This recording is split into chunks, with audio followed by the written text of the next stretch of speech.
반갑습니다. 11월 25일 제12강 교회 이야기 강의를 시작하도록 하겠습니다.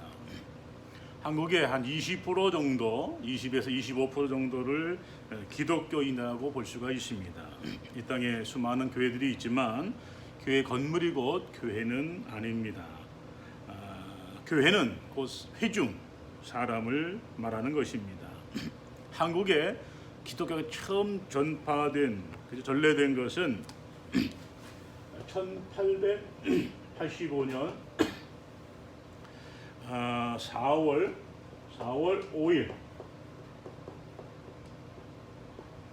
부활절에 1885년 4월 5일 부활절날 아침에 오늘 제물포에 언더우드 아펜젤러 선교사님들이 이제 도착하면서 첫 발을 내디디면서 교회가 시작이 됐다, 이렇게 볼 수가 있습니다.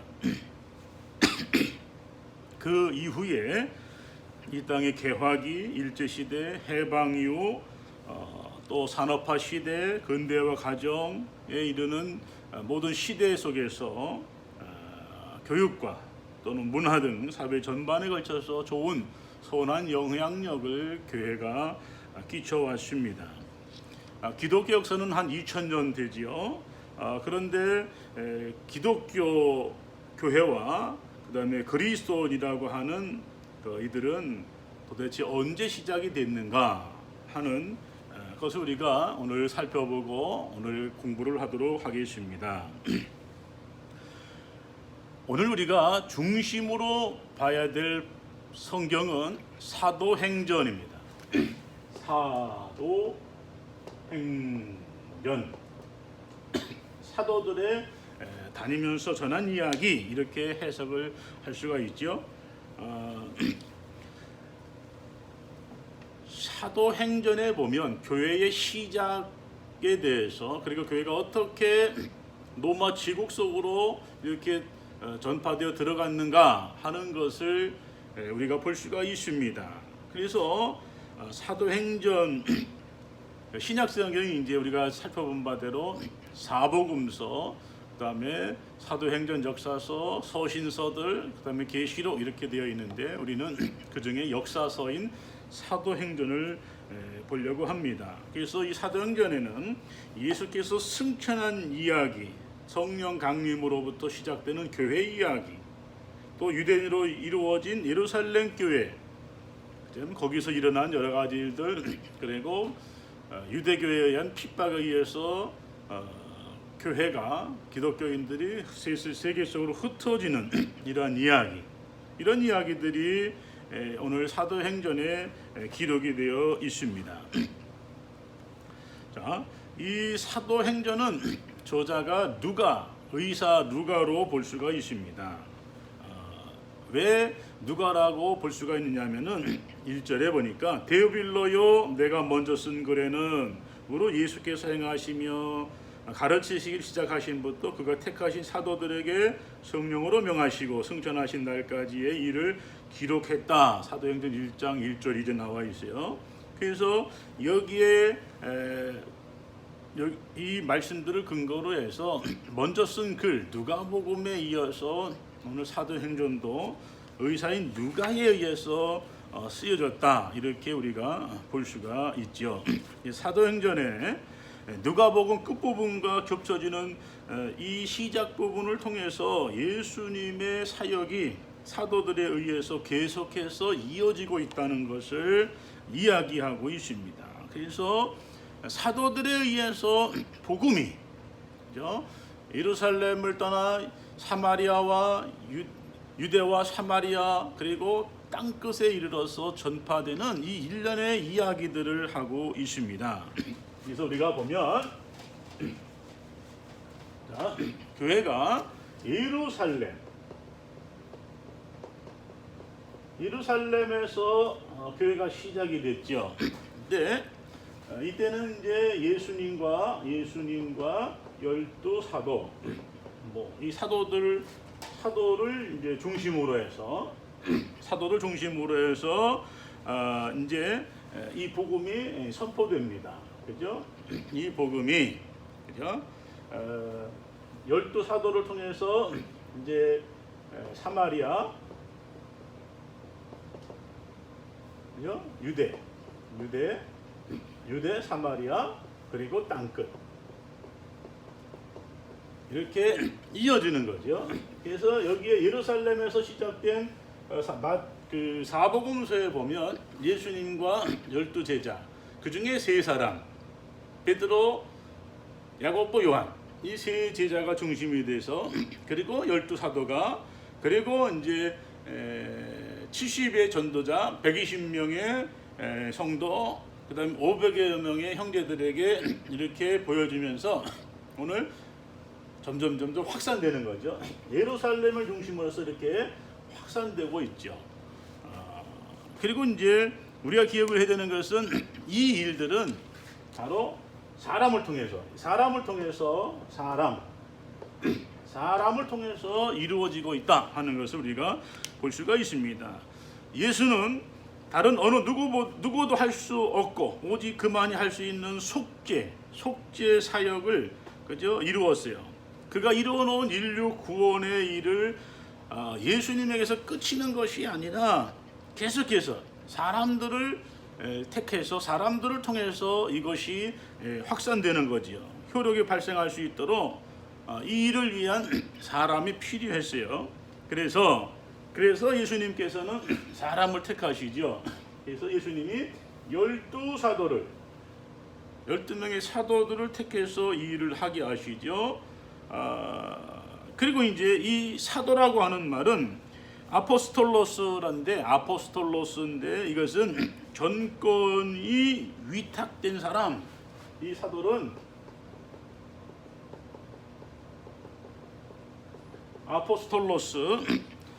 스톨로스인데 이것은 전권이, 사도라고 하는 것은 전권이 이양된 거예요. 예수님께서 복음을 위해서 전권을 사도들에게 이양하시고 오늘 복음을 전하게 하셨다는 거죠. 그 권위가 이양된 거예요. 그래서 이 사도행전은 예수님의 권위를 위임받은 사도들에 의해서 복음이 사람의 생명을 살리는 복음이 땅끝까지 이르러서 전파되는 이 이야기를 하고 있습니다. 그래서 예수님께서 사도행전 1장 8절에 성령이 임하시면 권능을 받고 땅끝까지 이르러 예수의 증인이 되라, 이렇게 말씀을 하고 있습니다. 그래서 약속과 부탁이 주어지는 것이죠. 사도행전에서 두드러지게 활동하는 사람들이 예수님의 측근이었던 3명의 사도, 베드로, 야고보, 요한이죠. 야고보는 최초의 순교자가 됩니다. 그래서 야고보는 가장 먼저 순교한 사람이죠. 그런데 이들 외에 이제 13번째 예수님과 함께 동행하고 말씀을 3년도 배우지 않은 그런 한 사람이 이방인의 사도로 부름을 받죠. 그가 누구냐? 그가 바로 사울, 즉 바울이 되는 것입니다. 그래서 사도행전은 이런 큰 인물들 외에 없어서는 안 되는 작은 인물들, 그죠? 뭐 스데반, 빌립, 또 바나바, 이런 사람들이 이제 등장하고 있는 것이죠. 그래서 이런 하나님이 택하신 사람들을 통해서 교회가 이 로마 제국 속으로 땅끝까지 이르러 복음이 전파되는 것을 우리가 보게 됩니다. 그럼 이들이 설교한, 전도한 내용이 뭐냐? 예수님의 부활과 승천, 그리고 성령 강림에 대해서 다니면서 말을 했습니다. 그래서 가장 먼저 우리가 살펴볼 내용은 예수님의 제자 12사도와 이방인의 사도인 바울이죠. 바울이 뭘 전했느냐? 예수의 부활.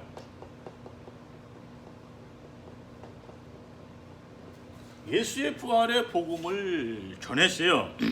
자, 예수는 치안의 방해된다는 날조된 고소에 의해서 주 30년에 예루살렘에서 로마 당국에 의해서 처형이 됩니다. 그래서 십자가형을 언도받게 되죠.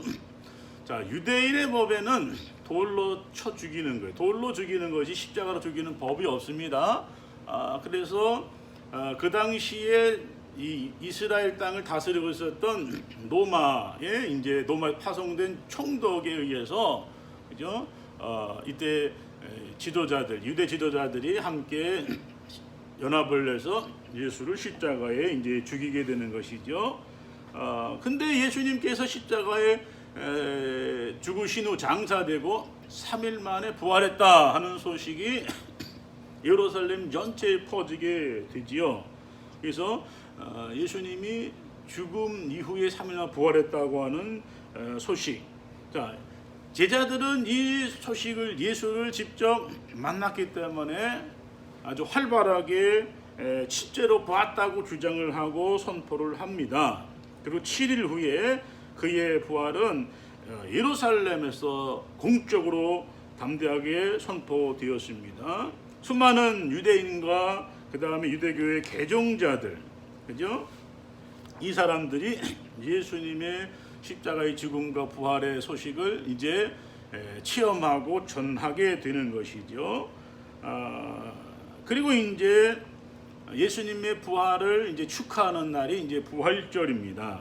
그리스도인에게 있어서 부활절은 죽음으로부터 예수 그리스도의 부활을 기억하는 아주 중요한 핵심적인 날입니다. 그래서 교회에서 부활절에 목회자가 주께서 살아나셨다 이렇게 말하면 그것에 대해서 회중이 정말로 살아나셨다 이렇게 응답하는 것이 교회 전통입니다. 그래서 교회 시작부터 부활은 사도들의 전달하는 그 메시지의 가장 핵심적인 내용이지요. 그죠? 그래서 예수님의 십자가의 죽음과 부활을 초대교회, 교회가 사도들이 선포했다는 거지요. 그래서 초대교회 시작된 날에 첫날에 베드로가 예루살렘에 모인 모든 군중에게 이렇게 얘기합니다.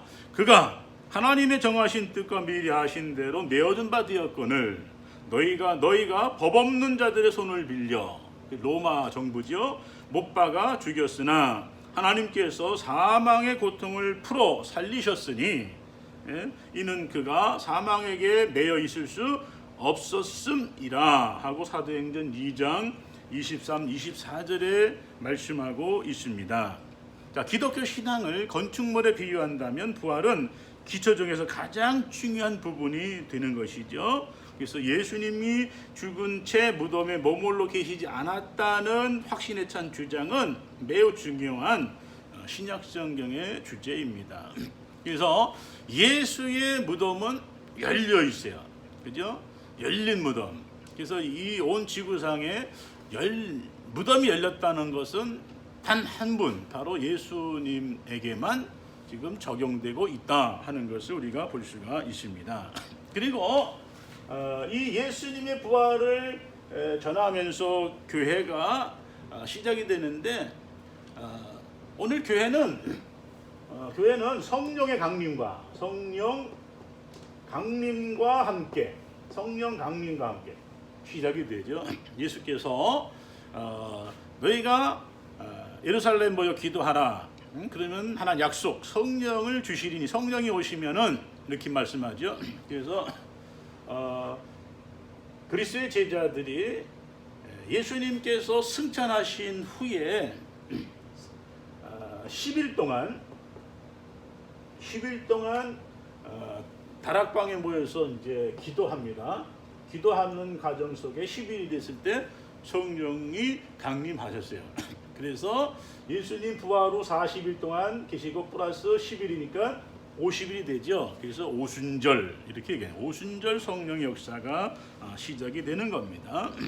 자, 우리는 사도행전 1장 8절 오직 성령이 너에게 임하시면 너희가 권능을 받고 예루살렘과 온 유대와 사마리아와 땅끝까지 이르러 내 증인이 되리라 하신 이 구절을 통해서 예수님의 체포와 죽음에 사색에도 도망쳤던 제자들, 주께서 하신 일을 담대하게 전할 수 있는 그런 비결이 무엇인지를 알 수가 있어요.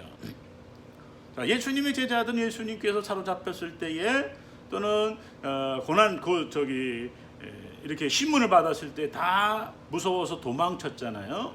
또 베드로는 예수님을 3번이나 모른다고 그랬어요. 그런데 이렇게 비겁하던 도망쳤던 제자들이 예수를 위해서 죽음도 불사하고 오늘 복음을 전할 수 있게 된 것은 바로 성령의 강림 사건 때문에 그렇습니다.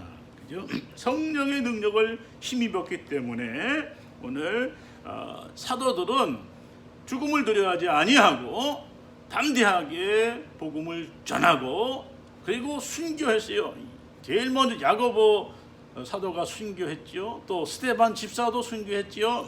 그 다음에 베드로도 거꾸로 십자가를 지고 순교했지요. 그 다음에 우리가 잘 아는 대로 사도 바울도 오늘 목배임 당해서 순교하게 됐습니다. 그것은 바로 성령이 그들과 함께 하셨기 때문에 그렇다.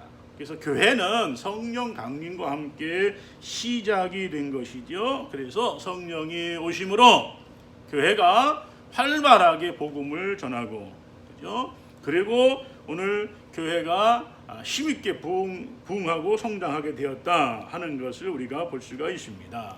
유대인들이 교회를 박해하기 시작하면서부터 교회는 점점점 찌그러지고 없어진 것이 아니라 점점 확장되기 시작했습니다. 빌립이 박해를 피해 사마리아에 가서 복음을 전했지요. 그리고 핍박이 올 때 곳곳으로 흩어져서 복음을 전합니다. 그래서 사마리아를 넘어서 오늘 수리아 안디옥에 이르기까지 가서 복음을 전함으로써 교회가 확산되는 것을 우리가 보게 됩니다. 그러면 우리가 교회가 모교회는 예루살렘 교회입니다. 예루살렘 이 교회가 성령 강림과 함께 교회가 시작됐어요. 이거는 이제 모교회죠. 모교회, 모든 교회의 어머니 교회, 모교회가 자 유대인들이 핍박이 있습니다. 핍박이 오자 자 예루살렘에서 유대, 그다음에 사마리아 흩어져요. 이 핍박을 피해서 유대로 가고 사마리아로 가서 복음을 전하게 되는 거죠. 흩어지게 됩니다. 그리고 이제 수리아의 안디옥에 가서 복음을 전하게 되죠. 수리아 안디옥에 가서 복음을 전합니다. 그래서 이제 그 안디옥 교회는 이방인 선교의 중심지가 됩니다. 그래서 이방인 선교 중심. 예루살렘 교회는 유대인 중심이에요. 유대인 중심의 교회인데 오늘 안디옥 교회는 유대인 플러스 이방인 이렇게 구성이 됩니다. 그래서 이방인에게 복음이 선포되고 이 이방인 선교의 가장 핵심 센터가 되는 것이죠. 그래서 안디옥 교회, 이제 고린도, 로마 해서 오늘 미국을 돌아서 이제 다시 한국 이렇게 복음이 동쪽으로 가는 것이 서쪽으로 지금 가고 있죠. 그래서 예루살렘을 중심으로 해서 복음은 동쪽으로 안 갔어요. 바울은 사실 동쪽으로 가려고 했는데 하나님께서는 성령님께서는 동쪽이 아닌 서쪽으로, 지금의 유럽으로 지금 그죠? 복음이 가기 위해서 유럽이 선진국화되고 세계 중심이 되었던 것을 우리가 보게 되죠. 그 복음이 다시 한 바퀴 돌아서 지금 어디로 왔느냐 하면은 이제 한국을 거쳐서 다시 이제 예루살렘으로 가고 있죠. 이것이 말씀의 서진 운동이라 이렇게 말을 하는 것입니다. 자, 그러면 사도행전에 보면은 두 인물이 나와요. 중심 인물이 하나는 베드로, 또 한 사람은 바울. 자, 베드로는 사도행전 1장부터 12장까지 중심 인물입니다. 핵심 인물입니다. 이 베드로는 핵심, 유대인에게 복음을 전하는 핵심적인 인물이 바로 베드로예요. 사도 바울은 자 9장에서 부활하신 예수님을 만나죠. 그리고 부름을 받고 나서 오늘 9장 이후에 대체로 13장 정도부터 이제 복음의 이제 핵심적인 사역을 감당하게 되죠. 그래서 이 뒷부분 뭐 9장으로 봐도 되고 이제 13장 봐도 되는데, 자, 이 13장 이후에 이 핵심적인 인물은 누구냐? 바로 바울입니다. 그래서 우리가 이 두 인물로 볼 수가 있어요. 그래서 베드로는 1장부터 12장까지 중심적인 인물이 베드로, 13장부터 28장 그죠? 그 이후가 바로 바울을 중심으로 해서 이야기를 하고 있는 것을 우리가 보게 됩니다. 이 사도행전은 성령의 능력이 제자들로 하여금 효과적으로 복음을 전하도록 했음을 말하고 있습니다.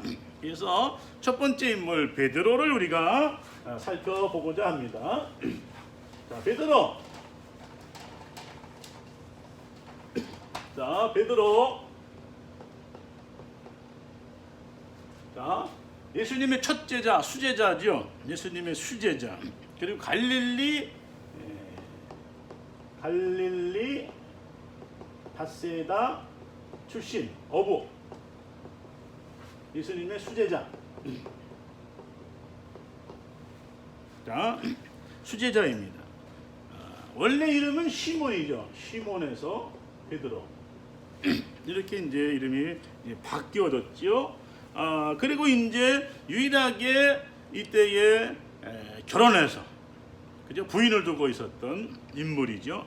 그래서 베드로를 우리가 보게 됩니다. 베드로는 종종 이제 기독교 대변자 역할을 했습니다.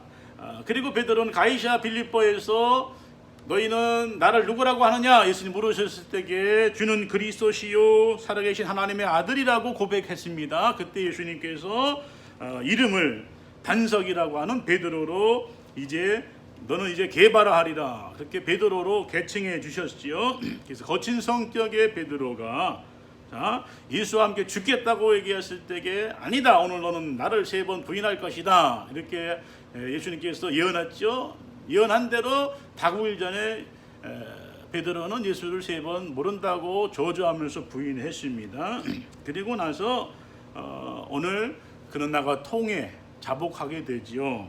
그리고 부활의 주님을 만난 그런 사람이 됩니다. 그래서 예수님께서 베드로를 지도자 위치로 회복시켜 주셨지요. 승천한 후에 베드로는 12제자 중에 유다를 계승할 자를 임명하는 일에 주도권을 가지고 오늘 오순절 성령 강림 때 대표로 설교한 것을 우리가 보게 됩니다.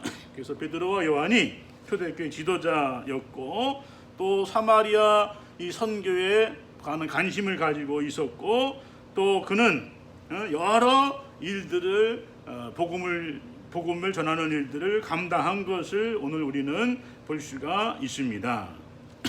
그리고 그의 마지막은 우리가 잘 아는 대로 로마에서 네로가 박해했을 때에 이제 다 그리스도인들이 많이 나왔잖아요. 피난 나오고 떠나갔을 때에 베드로도 사실은 그때 나왔죠. 나오는 가운데 누굴 만나느냐? 예수님을 만납니다. 주여 어디로 가십니까? 이렇게 말할 때, 그죠? 오늘 예수께서 나는 내가 나온 로마로 다시 죽으러 간다 이렇게 말하죠. 주여 어디로 가십니까? 코바디스 도미네, 주여 어디로 가십니까?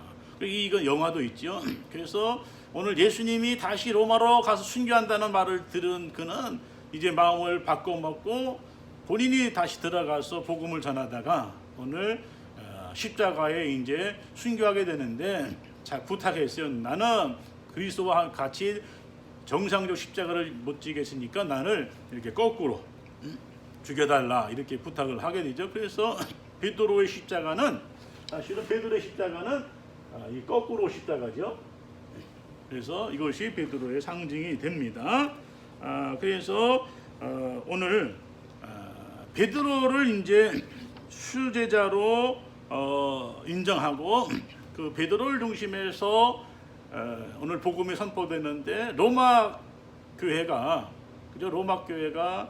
천주교죠. 천주교에서 이 베드로를 자신들의 이제 그 초대 교황으로 이렇게 이제 세워서 오늘 베드로를 이제 칭송하게 되는 것을 우리가 보게 되죠.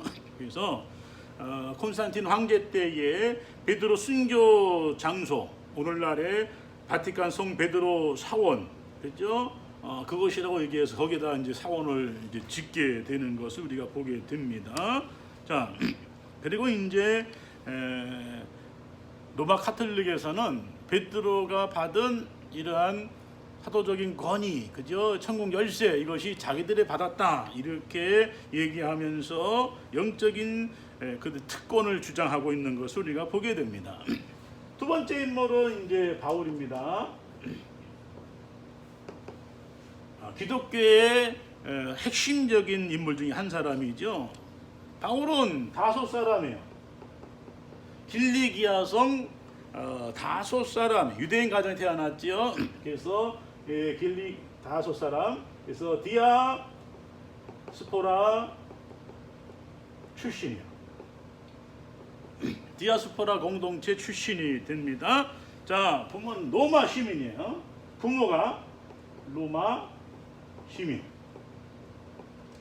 로마 시민권을 가지고 있어요. 그러면 아들 바울은 당연히 로마 시민이죠. 시민권자. 그리고 바리새인.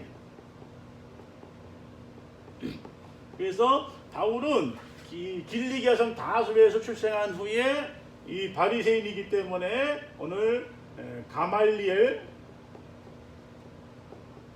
문화에서 공부를 하게 됩니다. 그래서 오늘 길리기아에서 유학을 와서 예루살렘에서 가말리엘 문화에서 공부를 하지요. 그래서 정통적인 신앙인입니다. 그죠? 그래서 그리스도인 예수를 미워하고 그리스도인들을 핍박하는, 그죠? 가장 핵심적인 인물로 등장하는 것을 우리가 보게 됩니다. 그래서 스데반 집사를 돌로 쳐 죽일 때 거기에 오늘 그 자리에 있었어요. 그 자리에 이제 재판관 중에 한 사람으로 있었지요. 그죠? 또 여러 지역에 있는 그리스도인들을 핍박하기 위해서, 특별히 다메섹에 있는 그리스도인을 핍박하기 위해 잡아오기 위해서 오늘 문서를 가지고, 대제사장이 발행한 문서를 가지고 오늘 다메섹으로 가다가 지금 그 노상에서 오늘 부활하신 예수님을 만나서 그의 삶이 변화가 됐어요. 그래서 다메섹 도상에서 사울이 바울 되는 사울의 터닝 포인트, 바로 부활하신 예수님을 만난 그 사건이 바울의 터닝 포인트가 되는 겁니다. 그래서 오늘 그 부활하신 예수님을 만나고 일시적인 장님이 됐다가 오늘 그 다메섹 그 성에 들어가서 아나니아의 안수기도를 받고 오늘 눈이 이제 다시 띄어지게 되죠. 그리고 나서 바울은 그 순간부터 그리스도를 전하기 시작합니다. 예수가 그리스도라고 하는 사실을 아주 대놓고 드러내놓고 전하기 시작하죠. 그러자 이제 핍박이 오게 되고 그것을 피해서 광주리에 타고 내려와서 이제 집으로 도망을 하게 되는 것이죠. 그래서 한동안 바울은 아라비아 광야에서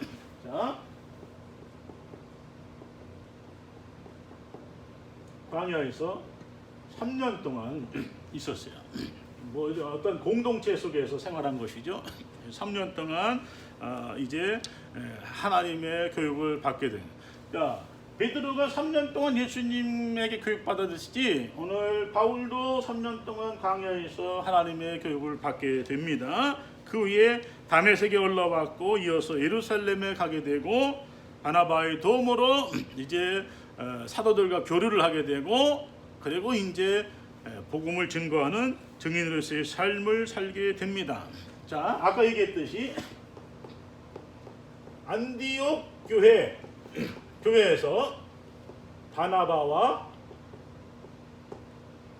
사울, 바울이죠. 바울을 안수하고 선교사로 파송합니다.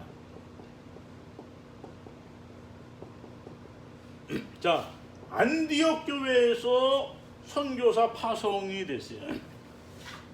베드로가 사역하던 예루살렘 모교회에서 선교사 파송한 것이 아니라 이방인의 선교의 중심이 되는 안디옥 교회에서 바나바와 바울을 선교사로 이제 파송하게 되는 것입니다.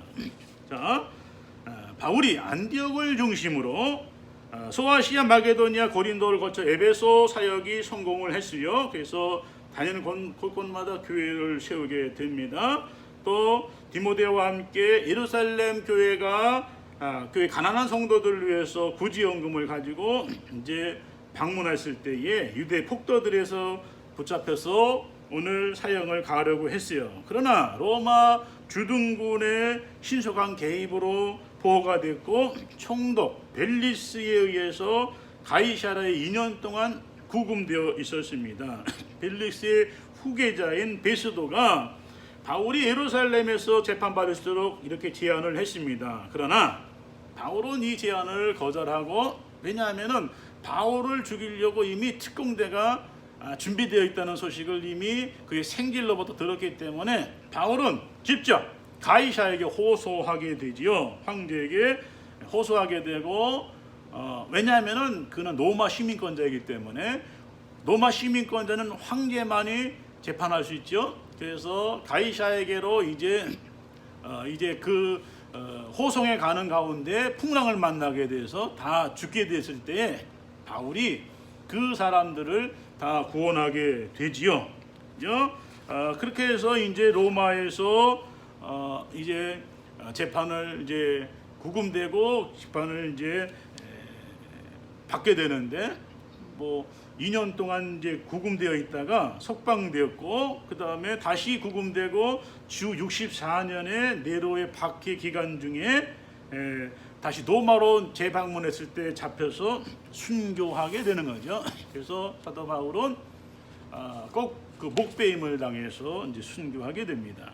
자, 그러면 유대 교회가 예루살렘에서 시작되고 이렇게 사마리아, 그 다음에 땅끝에 이르는 안디옥, 그 다음에 고린도, 로마, 이런 여러 지역의 교회가 세워졌잖아요. 그렇게 될 때에, 자, 맨 처음에 예루살렘을 중심으로 복음이 전파될 때에는 유대인을 중심으로 복음이 이제 선포가 됐어요. 그리고 이제 사마리아, 유대와 사마리아 거쳐서 여러 지역, 로마 여러 지역을 갔을 때에 그 지역에 있는 유대인 공동체, 디아스포라, 거기에 회당이 있어요. 그 회당을 중심으로 복음이 선포됐어요. 그런데 중요한 것은 이 복음이 이제 유대인을 넘어서 이방인에게로 이제 전달이 전도가 되고, 이방인 중에서 예수 믿는 사람들이 이제 생겨나게 되고, 그 사람들이 유대인과 이방인이 함께 모여서 예배를 드리게 되는 이러한 일들이 생겨났어요. 그러면 이방인을 교회 공동체의 일원으로 받아들이는 조건이 있죠. 그래서 이 조건을 가지고 오늘 예루살렘에 모여서 오늘 교회가 회의도 하게 됩니다. 그래서 사도행전 15장 20절에 29절까지의 말씀에 보면은 이방인을 교회로 받아들이는, 이방인을 교회로 받아들이는 조건이 뭐냐? 자, 우상 숭배, 재물 먹지 말라.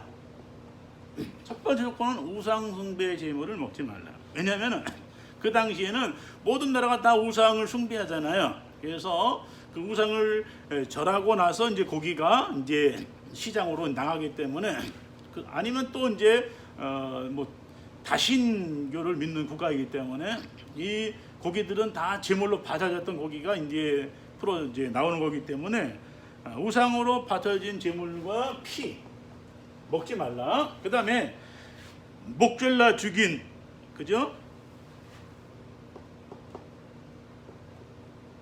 메어 죽인 고기 먹지 말라. 짐승의 고기. 그 다음에 음란한 행동 하지 말라. 이렇게 조건을 붙였어요. 그래서 자, 오늘날 우리에게는 유대인이나 비유대인이나 또 동일하잖아요. 다 같지요. 그런데 유대인 그리스도인들에게는 오늘 이방인들 수용하는 문제를 좀 거부를 하고 있습니다. 그런데 선교사로 가장 먼저 파송받은 바나바와 바울은 유대인들이 복음을 거부할 때에 이방인들이 듣고 기뻐할 하나님의 말씀을 찬송하면서 영생을 주시기로 약속한 자는 다 믿었다라고 하는 사도행전 18장 43절에 나오는데 48절에 이 경험을 이제 하게 되는 것이죠. 그래서 성령께서 이방인들이 예수를 믿는 것만 요구하시는 것 알았어요. 그래서 그리스도인 되기에 앞서서 유대인이 되어야 한다는 요구를 받아들이지 않습니다.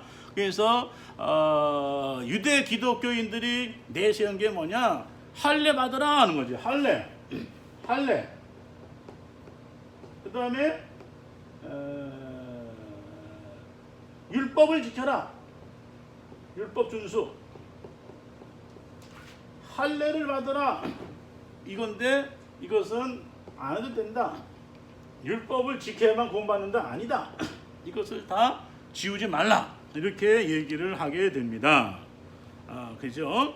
그래서 오늘 모세의 법대로 할례 받는 거 이거 이제 유대인들은 허용하지만은 이방인들에게는 허용이 되지 않았죠. 그래서 그리고 나서 오늘 이방인들이 그리스도인 되는 것에 대해서는 이런 조건이 아닌 그죠? 삶에서 예루살렘 회의에서 이제 결정을 하게 되는데 유대인들이 행했던 것은 이제 그들이 안 해도 된다 이렇게 얘기가 되고 오늘 그 교회가 유대인들이 우상숭배 제물을 먹지 않는 거, 피채 먹지 않는 거, 몸에 죽인 고기 먹지 않는 거, 음탕한 행동하지 않는 거, 뭐 이런 조건을 들어서 기독교인이 되는 이렇게 받아들이게 되는 것을 우리가 볼 수가 있습니다. 자, 그리고 이제 교회가 확장하는 일에 대해서 우리가 보게 되면 사도행전 2장의 오순절 성령 강림 그저 사건에 대해서 보도할 뿐만 아니라 나중에 교회라고 불리게 된 신자들의 공동체에 대해 최초로 언급을 하지요. 나중에 바울은 이방인과 유대인의 차별이 없는 그리스도의 이 새로운 몸에 대해서 자세하게 설명을 합니다. 그러나 그로부터 약 300년 지난 뒤에 국자가 예배당을 교회라고 지칭함으로써 세상에 있는 신자들의 모임이라고 하는 본래 의미가 퇴색되는 것을 우리가 보게 되는 것이죠. 자, 그래서 여러분 우리가 기억을 해야 되는 거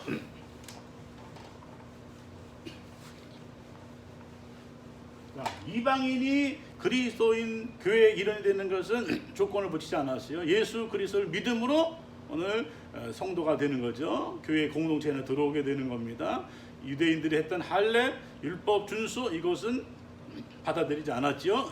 그래서 그들이 거룩한 삶을 사는 것 이것만을 지금 수용하면은 그들께 공동체 안으로 이제 들어올 수 있도록 그렇게 한 것을 우리가 볼 수가 있습니다. 그리고 이제 예수를 믿는 사람들을 그리스도인이라고 그랬습니다. 그리스도인. 그래서 초창기에는 그리스도인은 이렇게 비하하는 말이었지만은 지금은 그리스도인 그러면 이것은 성도, 교회 다니는 모든 사람, 교인 뭐 이렇게 같은 의미로 이렇게 사용되고 있는 것을 오늘 우리는 기억을 해야 될 것입니다.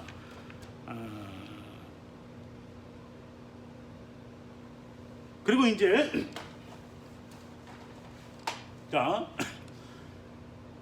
예루살렘에서 시작된 교회 공동체가 어떻게 로마 속으로 그렇게 급속하게 팽창하게 됐느냐 하는 것이죠. 그래서 교회는 성령과 함께, 성령 강림과 함께, 자, 예루살렘에서 시작이 됐죠. 핍박을 통해서, 자, 유대, 사마리아, 그 다음에 퍼지게 되죠. 그리고 나서 안디옥에 이뤄서 오늘 최초 이제 이방인 신자가 생기죠. 이방인 신자. 그리고 선교사를 파서 선교 중심 교회가 안디옥 교회가 됩니다. 선교 중심 교회, 선교 중심 교회. 이방인 선교 중심 교회, 안디옥 교회. 자, 그리고 이 안디옥 교회에서 로마 전역으로 확대가 됩니다. 이렇게 급속도로 갈 수 있는 거. 자, 그것은 여러분 잘 아셔야 되는 게 뭐냐? 자, 여러 나라가 거쳐가잖아요. 자, 언어가 하나예요. 그죠? 그래서 모든 사람이 함께 할 수 있는 언어. 자, 그것이 헬라어예요. 헬라어. 모든 공식적인 문서에는 다 헬라어가 쓰여집니다.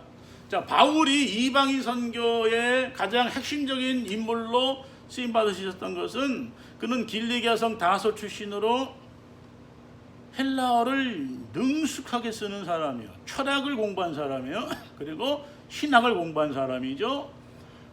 우리가 잘 아는 대로 예수 수제자였던 베드로는 히브리어를 쓰는, 일부 아람어스죠. 아람어 히브리어를 쓰는 그런 것이기 때문에 세계 선교에는 적합한 인물은 아닙니다.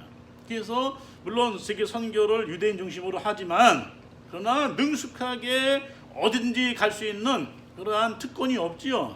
자, 헬라어, 그 다음에 잘 갖춰진 도로, 고속도로,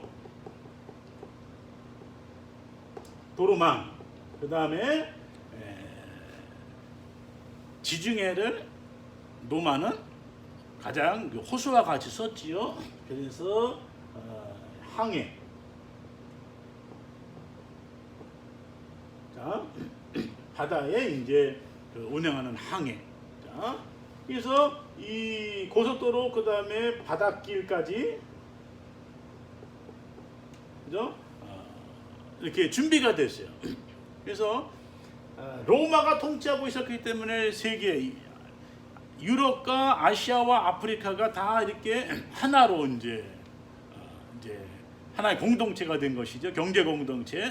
그래서 이 바닷길을, 배를 통해서, 자, 그러니까 이것은 무역이죠. 어디든지 가는 거예요. 아프리카에 있는 물산이 뭐 유럽으로, 로마로 들어가고 스페인으로 가고, 그래서 이렇게 바다가 정기적인 백길이 이제 생기는 것이죠. 그리고 이제 육지에서는 고속도로가 다 뚫려 있어요. 그래서 연결되어 있죠. 그래서 오늘 복음은 이 길을 따라서 오늘 급속도로 로마 속으로 들어간 것이죠. 자, 그래서 로마가 닦아는 고속도로망, 그죠? 이 육지의 길을 따라서 또 무역을 해서 이제 갖춰진 항해, 바닷길을 통해서 오늘 복음이 선포되었다 하는 것을 우리가 기억을 해야 될 것입니다. 그리고 자, 어느 나라든지 갈 수 있는 그 프리패스 여건이 지금 누구한테 있어요? 바울한테 있죠. 바울 시민권, 로마 시민권자. 그래서 바울은 어느 나라든지 갈 수 있어요. 그죠? 그런 그 프리패스를 가지고 있죠. 그래서 바울이 세계 선교에 아주 합당한 사람인 것을 우리가 보게 됩니다. 자, 그래서 교회가 세계화될 수 있었던 것은, 자, 그 당시에 이 헬라어로 구약 성경이 번역돼서 렉스 70인역이 번역됐죠. 그리고 이 사람들이 읽고 있었고, 그리고 각 지역에 있는 디아스포라 스포라 공동체에서 유대인 공동체에서 회당을 중심으로 해서 자기들의 언어를 보관하고 역사를 보관하고 보존하고 그다음에 성경을 가르쳤잖아요. 구약 성경. 그래서 이 디아스포라를 통해서 복음을 전했고 그다음에 고속도로나 이런 바닷길, 그죠? 무역을 통해서 이루어진 이 길들을 통해서 복음의 급속도로 이제 어디든지 갈 수 있게 되는 거죠. 빨리. 그럼 중요한 것이 뭐예요? 여기에 투입될 사람들이 필요한 거죠. 그 사람들이 바로 하나님이 성령을 통해서 성령 강림과 함께 이 사람들을 택해서 이들을 사용하신 것을 우리는 기억을 해야 될 것입니다. 그래서 하나님의 복음이 유럽을 통해서 미국을 통해서 다시 이제 태평양을 건너서 우리나라 오고 그리고 다시 이제 땅 끝가 되는 처음 출발했던 그 자리로 지금 가고 있는 겁니다. 이것을 기억하면서 오늘 이 교회는 건물이 아니라 바로 교회는 그리스도의 신부된 사람, 공동체인 것을 우리가 기억하고 예수 믿는 이 사람들이 더 많이 늘어나도록 그죠? 그들이 생활 속에서 그리스도의 삶을 거룩한 삶을 살고 그 안에서 선한 영향을 끼치도록 하는 것이 교회 역할인 것을 기억하면서 오늘 우리가 배우는 이 12가 교회 이야기가 우리에게 주고 있는 이 말씀을 우리가 잘 배워야 되는 것이죠. 그래서 이 성결대학교가 기독교의 신앙을 바탕으로 정신을 바탕으로 세워진 건학 이념 그죠? 전인적인 하나님의 사람을 양성해서 이 시대에 빛과 소금 되게 하는 이 일을 위해서 만들어졌다는 이것을 기억하면서 여러분이 자랑스럽게 생각하시고 또 여러분이 삶 속에 거룩한 삶을 사는 여러분이 되시기를 자부심을 갖는 여러분 되기를 바랍니다. 그리고 다음 주에 이제 우리가 13과 배우겠습니다. 이제 남아있는 13, 14과 그리고 기말고사 여러분 잘 이제 3시간 남아 있는데 잘 준비하시고 이제 코로나 때문에 지금 3차 유행이 이제 시작되죠. 이 3차 유행에 우리가 이렇게 어려움 없도록 평상시에 몸 관리 잘 하시고 건강 관리 잘 하셔서 건강한 모습으로 다음 주에 뵙도록 하겠습니다. 감사합니다.